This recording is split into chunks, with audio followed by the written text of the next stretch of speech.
Olá, bom dia a todos e todas que nos assistem nesta manhã de domingo. Quero dizer a vocês que é um prazer muito grande estar aqui compartilhando o estudo bíblico. Esse estudo que tem feito tão bem para tantas pessoas e que tem nos ajudado a conhecer um pouco mais as Escrituras.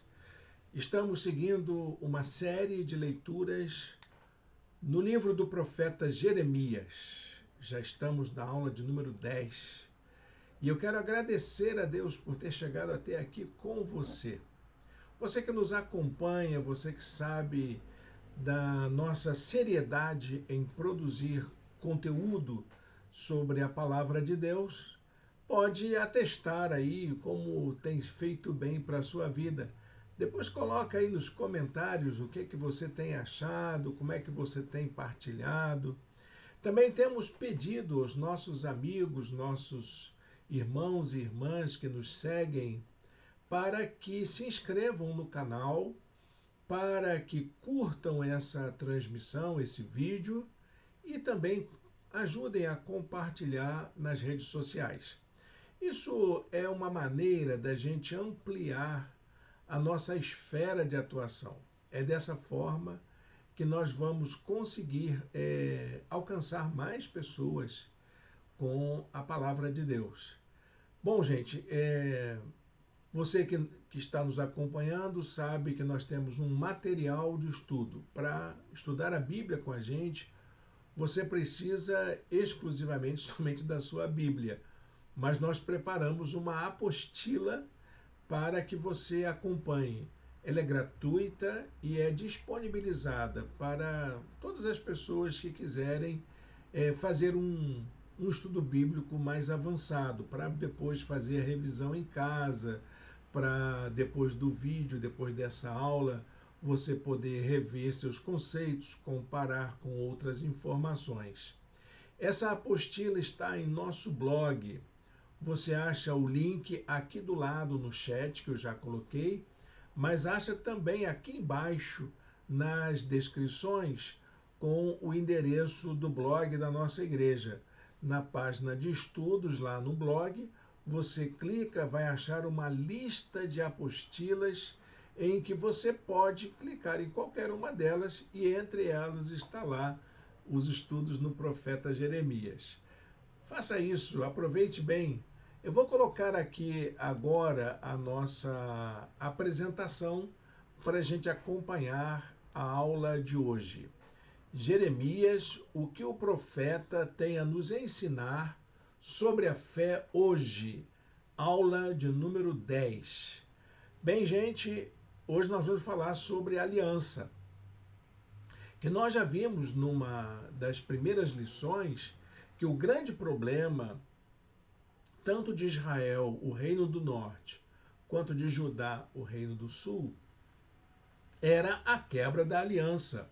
A aliança abraâmica, aquela lá do livro de Gênesis, em que Deus promete fazer do seu povo, dos descendentes de Abraão, uma grande nação e livrá-lo, fazer dessa nação o seu instrumento vivo para alcançar toda a humanidade. Essa palavra ela é muito importante de ser lembrada. E Jeremias é o profeta que é usado para relembrar os princípios desse pacto, dessa aliança celebrada e que o povo de Deus precisava voltar atrás, porque haviam quebrado todos os compromissos. Eu vou deixar aqui um versículo para nos animar, né? Jeremias 29:11. Porque sou eu que conheço os planos que tenho para vocês, diz o Senhor. Planos de fazê-los prosperar e não de lhes causar dano. Plano de dar-lhes esperança e um futuro. Que palavra bacana, não é? Eu gosto muito dessa expressão. Ela é promessa para todos aqueles que são chamados por Deus para viverem, para acolherem o seu projeto amoroso, a sua proposta de vida que está nas Escrituras. Jeremias, ele lembra isso, olha, foi o que o Senhor disse. Ele não voltou atrás da sua promessa. Nós é que abandonamos esse pacto. O pacto que o Senhor firmou, ele continua, ele tem um plano, ele vai chegar lá. Ele não desistiu desse plano, mas diante das desobediências, das recusas, das transgressões do povo do pacto, havia um problema que precisava ser corrigido. Então, nessa aula de hoje, nós vamos falar muito sobre isso, sobre essa questão do compromisso, essa questão da gente levar a sério a nossa relação com Deus, qual é o lugar que Deus ocupa nas nossas relações.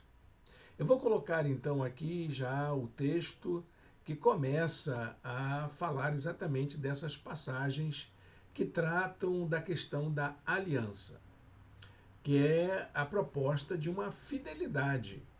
O que é que o Senhor espera da gente em relação às suas promessas, ao seu compromisso de cuidar de nós? Ele espera que a gente seja fiel como ele é fiel. Então, o profeta Jeremias, ele vai lembrar disso, escrevendo uma carta. Ele escreve uma carta aos que foram levados ao exílio na Babilônia. Ele está dizendo, olha, vocês que estão fora, lembrem por que vocês estão aí, que eram os israelenses, não é? Lembrar-lhes que Deus é fiel à sua aliança. Deus não desiste nunca dos seus planos para nós. Deus tem sonhos e planos para seu povo e trabalha insistentemente para torná-los efetivos.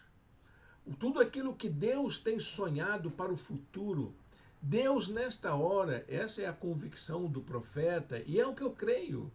Deus está trabalhando agora por aquilo que ele prometeu, por aquilo que ele colocou na sua palavra como promessa para o seu povo.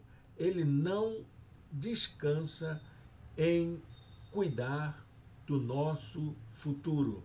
Você acredita nisso? Você entende que é assim que Deus age? Olha, eu creio nisso, embora as circunstâncias pareçam não dar conta disso, parece que até tem horas que parece que Deus esqueceu da gente, deixou a gente lá de stand-by, num cantinho da sala de espera. Mas olha, pode ter certeza, meu irmão, minha irmã, Deus está trabalhando pelas promessas que Ele tem na sua palavra para aqueles a quem Ele ama. Ele não desiste de trabalhar pelo nosso futuro. Mesmo quando tudo parece dar errado ou nos sentimos abandonados, Deus não desiste de nós. Anota isso aí no cantinho da sua Bíblia, por favor, sublinha na sua apostila, pinta direitinho para você não esquecer. Deus nunca desiste da gente.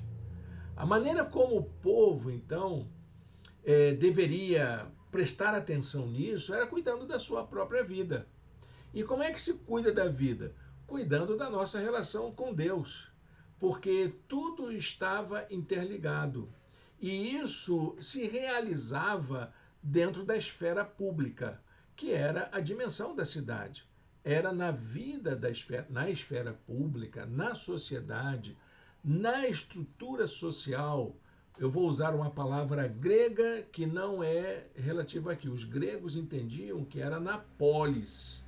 E Jeremias está dizendo, olha, é na cidade, é na complexidade da vida comum que a gente vai exercitar o cuidado sobre a vida e da nossa relação com Deus.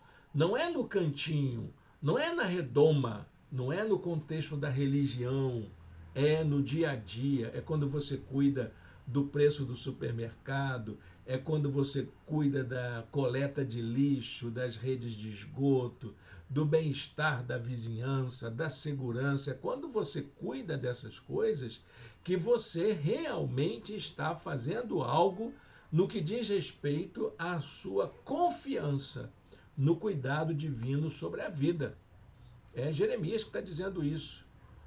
Posteriormente, nós vamos encontrar na filosofia grega a ideia da polis e tal, mas é aqui em Jeremias, 8 séculos antes da Era Comum, Jeremias já dizendo que é na esfera da cidade que a gente encontra o cuidado divino. Ele diz assim: busquem a prosperidade da cidade para a qual eu os deportei, e orem ao Senhor em favor dela, porque a prosperidade de vocês depende da prosperidade dela. Lembrem bem que esta carta está sendo dirigida a gente que vivia exilada em outra terra. Era gente estrangeira na terra onde eles estavam. Então, possivelmente, eles sofriam todas aquelas discriminações ligadas ao processo migratório, a quem é migrante. Tem hoje, até hoje tem esse problema. Imagina naquela época, com toda a discriminação que existia, com todo o preconceito, enfim, com toda a questão racial. Então, os hebreus estavam em terras estranhas e eles foram ensinados por Jeremias a cuidar dessa terra que não era deles, da cidade que não era governada por uma pessoa temente a Deus, como eles eram. Gente de uma fé estranha, de hábitos estranhos, de cultura estranha. Isso não, mas vocês têm que trabalhar para que a cidade onde vocês estão prospere, porque é na prosperidade da cidade que vocês vão prosperar. Prosperar aqui não é ficar rico não, tá bom, gente?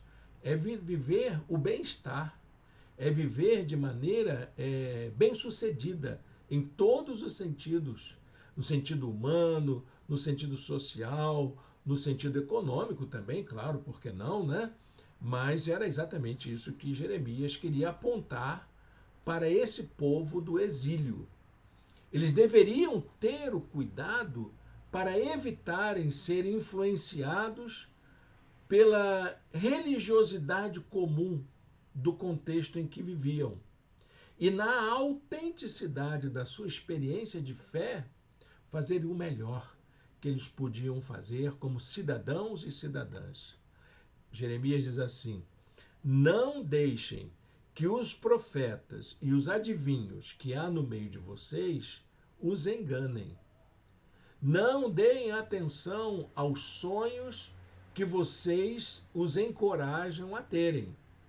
Então, não entra nessa de se influenciar por essa tendência do espírito da época, das pessoas do contexto que vocês vivem, porque eles têm marcas aí das incoerências, dos problemas que eles carregam com você, com eles.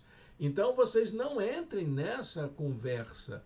Vocês relembrem, por favor, o que é para vocês a palavra de Deus, as promessas divinas para vocês, que elas também se realizam até naqueles contextos adversos.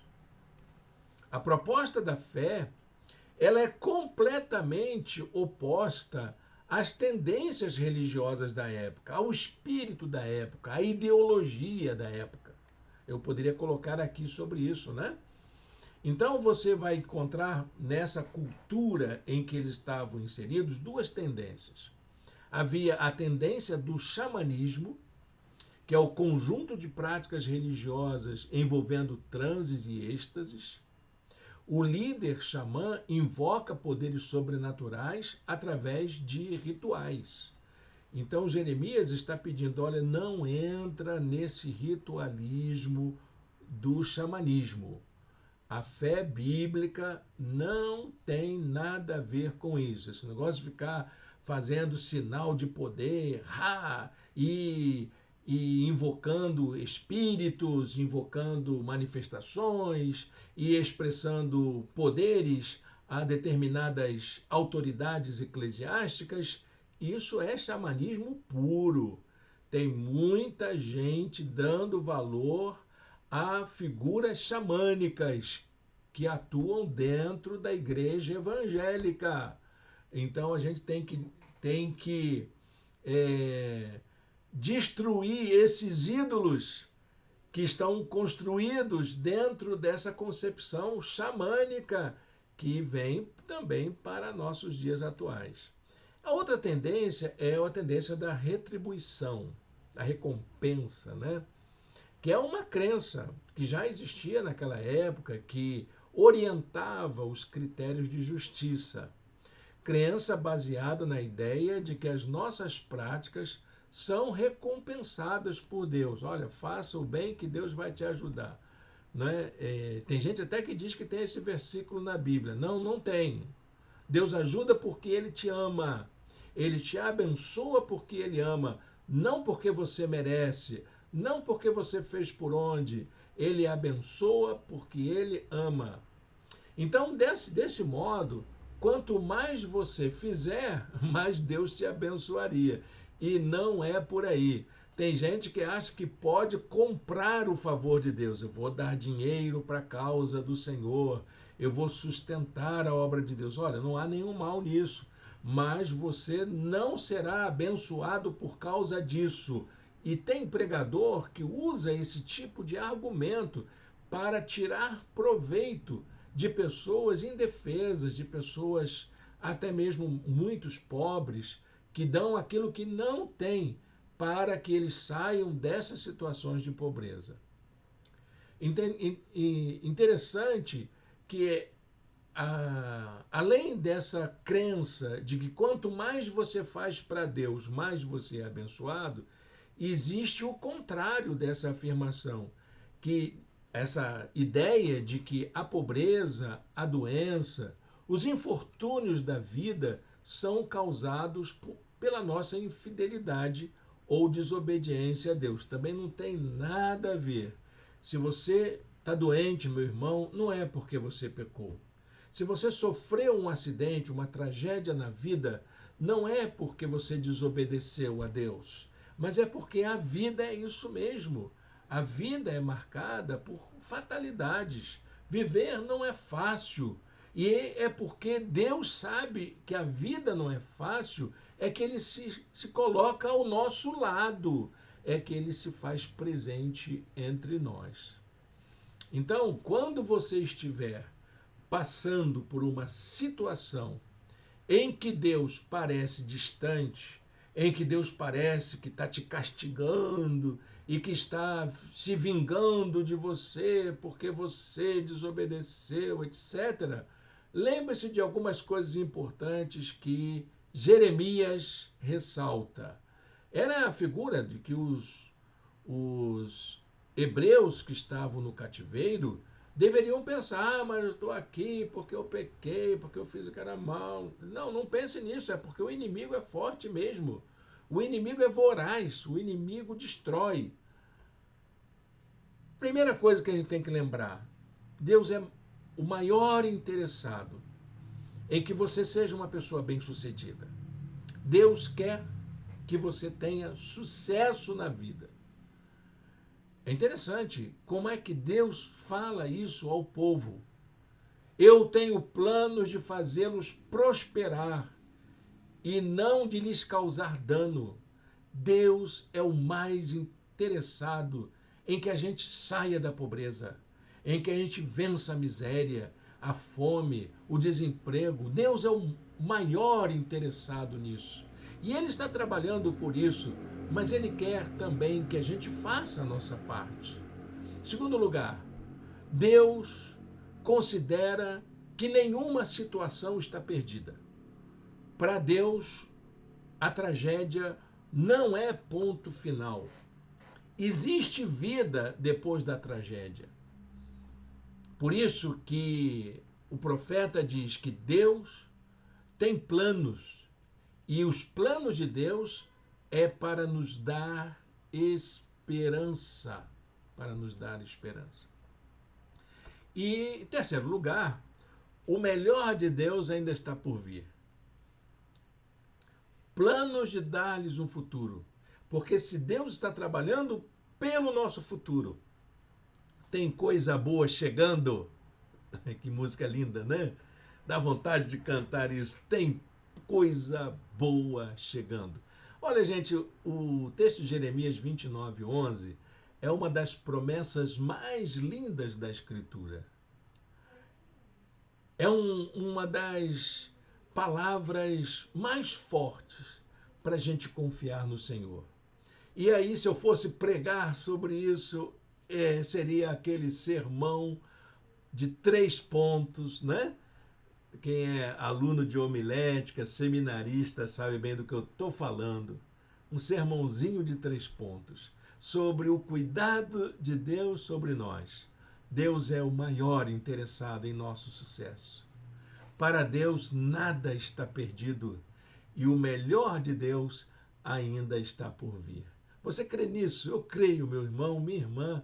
Olha, esse momento da nossa aula é para a gente glorificar o Senhor mesmo, é para dizer para Deus, glória a Deus muito forte por aquilo que Ele está fazendo por nós.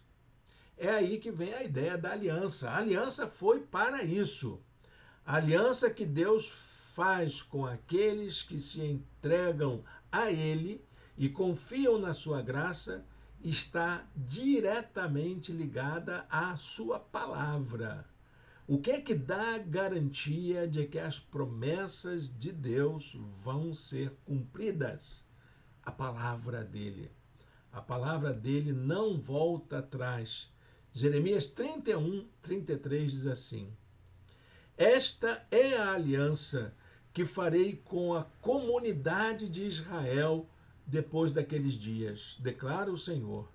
Porei a minha lei no íntimo deles e escreverei nos seus corações. Serei o Deus deles e eles serão o meu povo.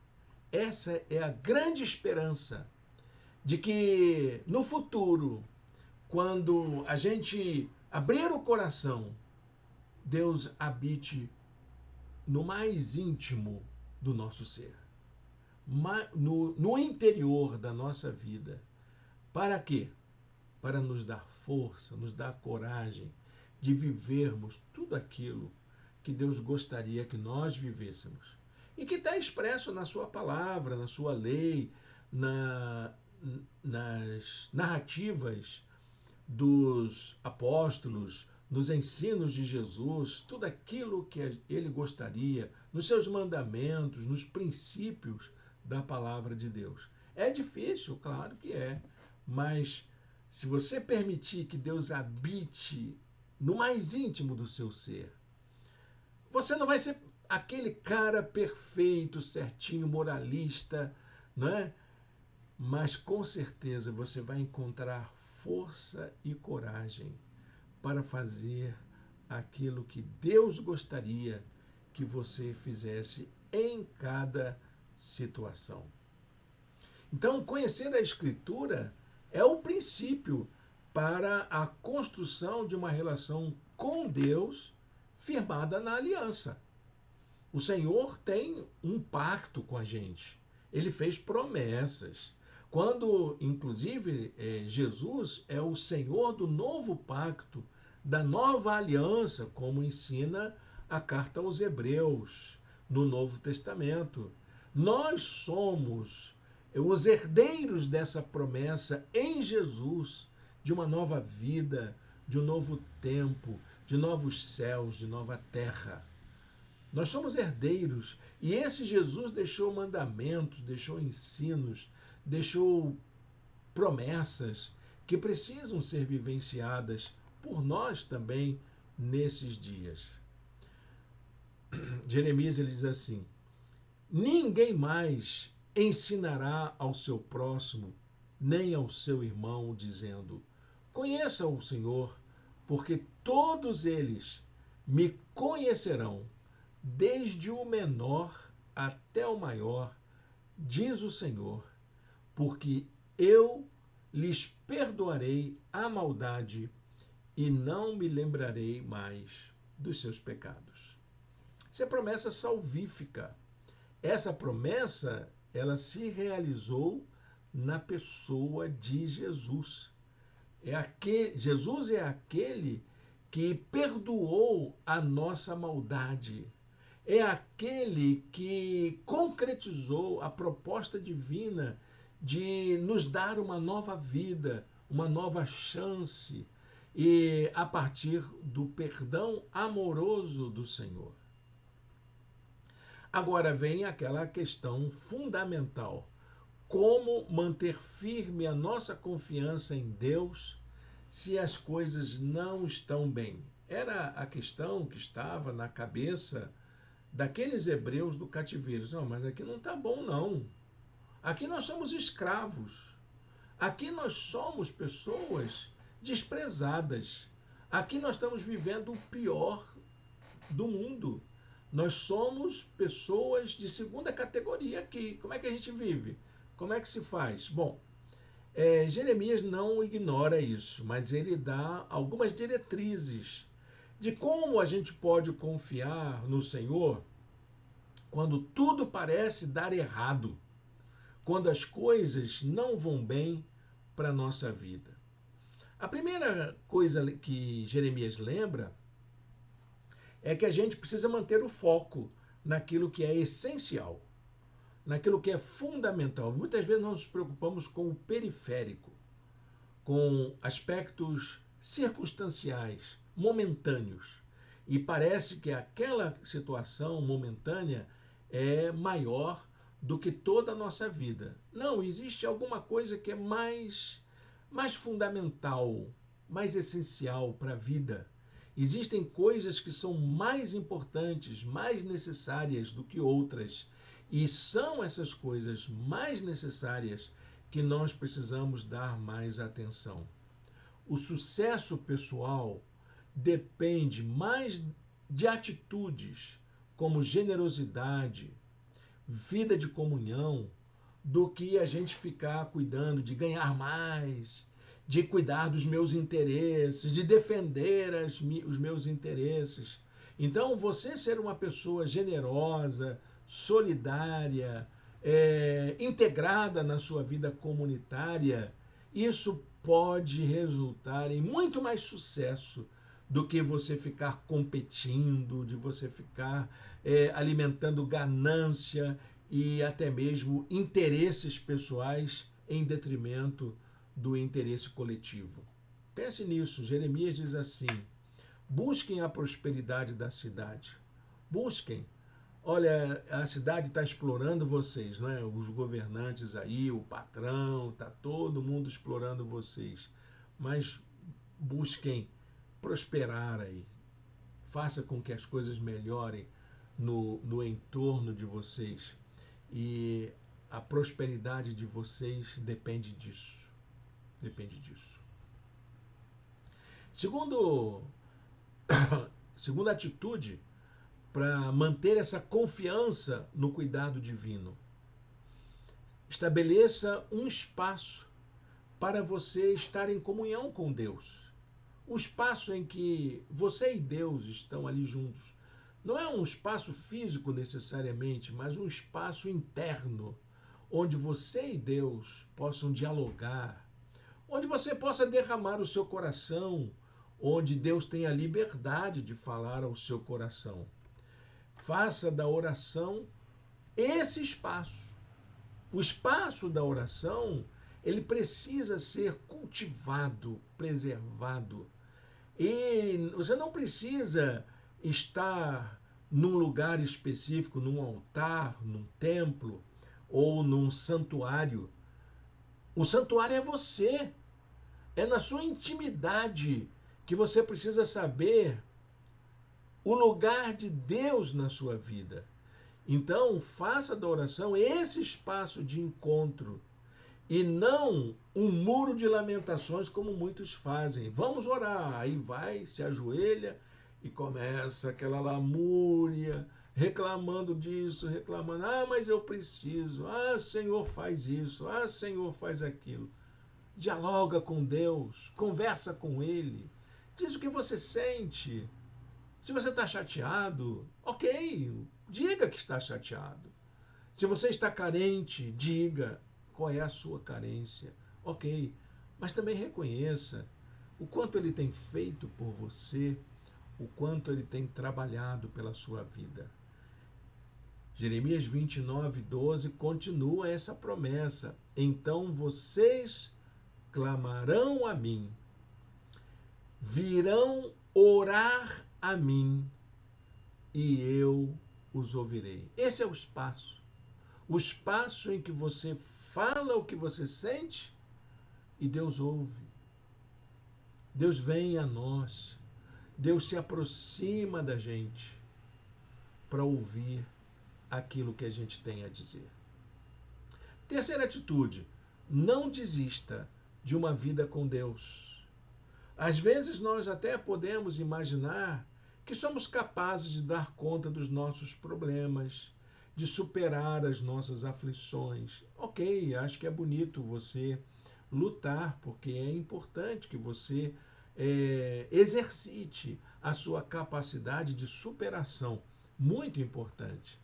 Mas, meus amados irmãos e irmãs, isso não pode ser, de forma nenhuma, um substituto para a nossa experiência de Deus. Ao contrário, a nossa experiência de Deus é parte dessa luta pela sobrevivência, dessa luta de existir como pessoas no mundo. Evite o risco de preencher uma suposta ausência de Deus em sua vida com religiosidade, com crenças ingênuas, com autoafirmação, com declarações proféticas. Isso não funciona. Desculpa aí se você já tentou exercitar e por coincidência aconteceu alguma coisa. De um modo geral, a palavra de Deus diz que isso não funciona. Sabe o que funciona? É você andar com Deus. É você viver com o Senhor. E permitir que Ele encha todos os espaços da sua vida. Jeremias 29:13 diz assim: vocês me procurarão e me acharão quando me procurarem de todo o coração. É isso, é essa sinceridade de vida. Não é a formalidade, não é o formalismo, é a sinceridade de vida. Também tem aí mais uma promessa, né? Renove sua esperança. Não desista. E você faz o quê?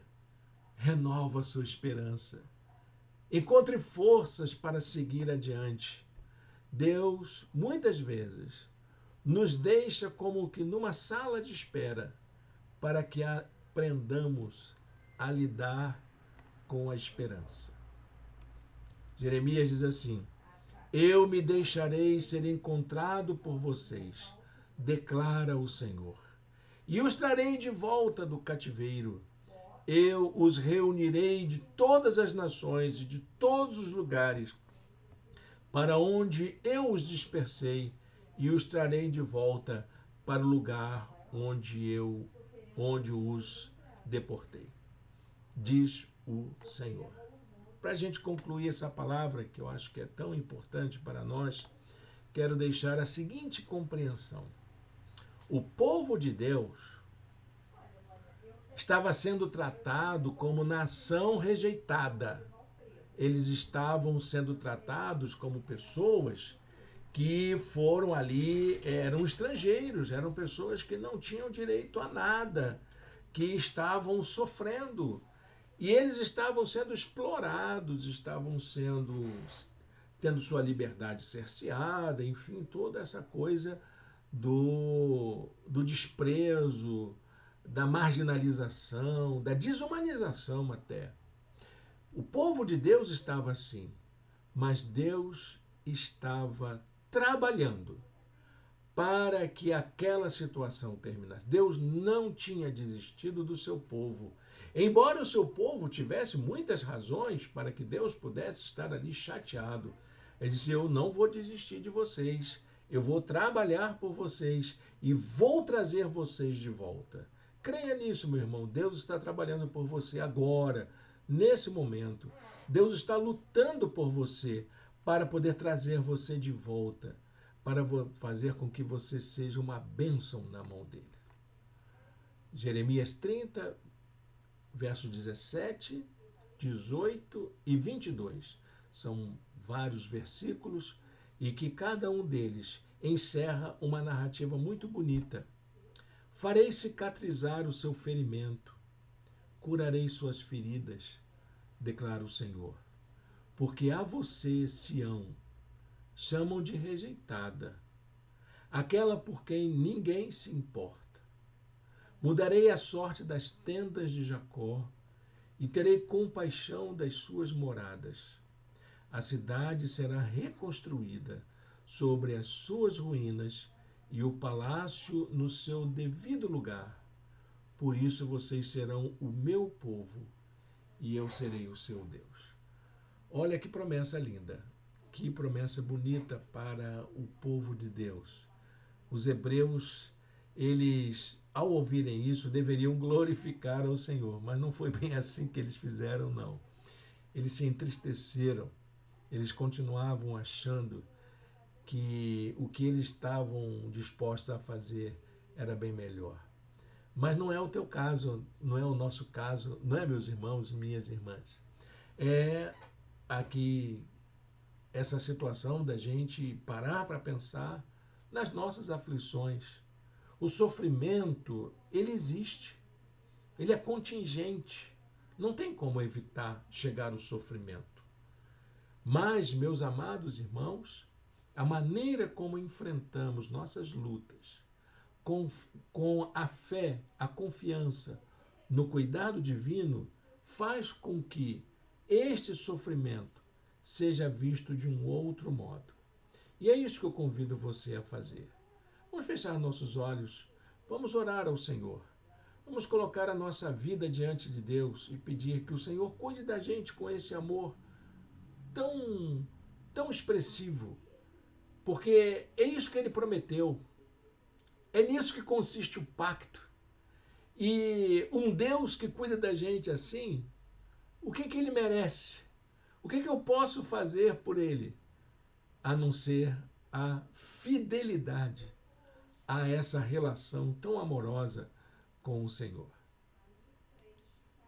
Senhor Deus, eterno Pai, muito obrigado, Senhor, por esta manhã, a gente poder refletir na sua palavra, entender que o Senhor é um Deus que cuida de nós, que está trabalhando para a realização das tuas promessas, que está cuidando do nosso futuro. Senhor, visita as pessoas que estão passando por lutas e aflições e faz com que, ó Deus, a esperança seja renovada em nome de Jesus. Amém. Amém. Amém, meu irmão, minha irmã. Quero dizer para você que nós estamos ainda desfrutando do nosso tempo de descanso. Vai ficar mais ou menos um mês de férias, né? Férias entre aspas, né? Porque a gente está aqui servindo ao Senhor com os irmãos e irmãs, né? Mas estamos em viagem, eu e Solange, estamos fora, e qualquer coisa que os irmãos precisarem, podem entrar em contato. Aquilo que for possível a gente fazer, nós vamos nos mobilizar para isso. Bem, irmãos e irmãs, na segunda-feira desta semana, nossa igreja, eu entrei em contato no nosso grupo de relacionamento para propor aos irmãos e irmãs um pacto de oração durante esse mês de abril. Todo o mês de abril até o primeiro domingo de maio, nós orarmos pela nossa igreja. Nós estamos trabalhando para retomarmos as nossas atividades presenciais. Elas provavelmente acontecerão no mês de maio.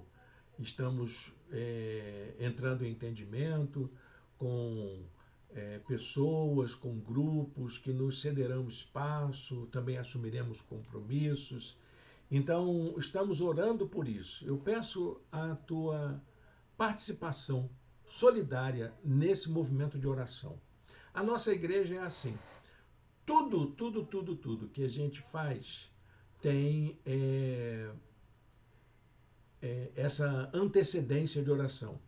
Todas as realizações da nossa igreja são antecedidas por orações. Então eu peço a sua oração. A segunda coisa que eu queria dizer para os irmãos e irmãs é que hoje é o domingo de Páscoa, o domingo da ressurreição.